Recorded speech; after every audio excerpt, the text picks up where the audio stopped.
Il voulait détruire la Kaaba. Alors Allah envoya une armée d'oiseaux. Il y a bien longtemps, bien avant la naissance du prophète Mohammed paix sur lui, des tribus venues de toute l'Arabie se rendaient à la Mecque pour visiter la Kaaba, un lieu sacré dédié à l'adoration d'Allah. Mais au sud de l'Arabie, un roi puissant observait tout cela avec jalousie. Cet homme s'appelait Abraha.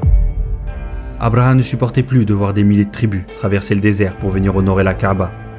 Alors il eut une idée, construire un lieu encore plus grand, encore plus impressionnant, une immense église couverte de richesses. Peut-être qu'en voyant sa grandeur, les tribus abandonneraient la Kaaba pour venir prier chez lui.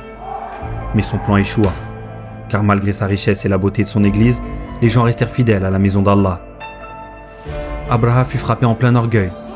Si les gens refusaient de se détourner de la Kaaba, alors il la détruirait. Ainsi il leva une immense armée, des milliers de soldats, et parmi eux, un éléphant gigantesque, un monstre de guerre comme personne n'en avait jamais vu.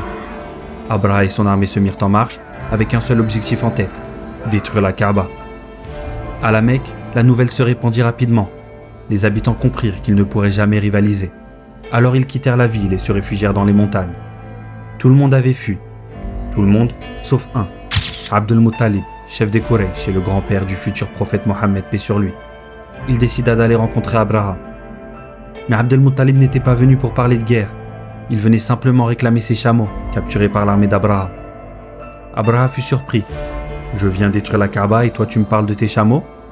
Alors Abd al-Muttalib répondit « Je suis le maître de mes chameaux, mais la Kaaba, elle, a un seigneur qui la protégera. » Abraha ignora ces paroles et continua sa marche vers la Mecque. Mais une fois aux abords de la Kaaba, l'éléphant refusa d'avancer. Malgré les coups, malgré tous les efforts de l'armée, il refusait de bouger. Puis soudain, le ciel s'ouvrit et se remplit d'oiseaux. Des oiseaux envoyés par Allah. Chacun portait de petites pierres. Ils survolèrent l'armée et une pluie de projectiles s'abattit sur les soldats. Chaque pierre touchait sa cible et les soldats tombèrent les uns après les autres. L'armée d'Abraha fut terrassée. Ainsi, celui qui pensait pouvoir détruire la maison d'Allah a vu son armée anéantie par de simples oiseaux. Car quand Allah décide de protéger une chose, personne ne peut s'y opposer.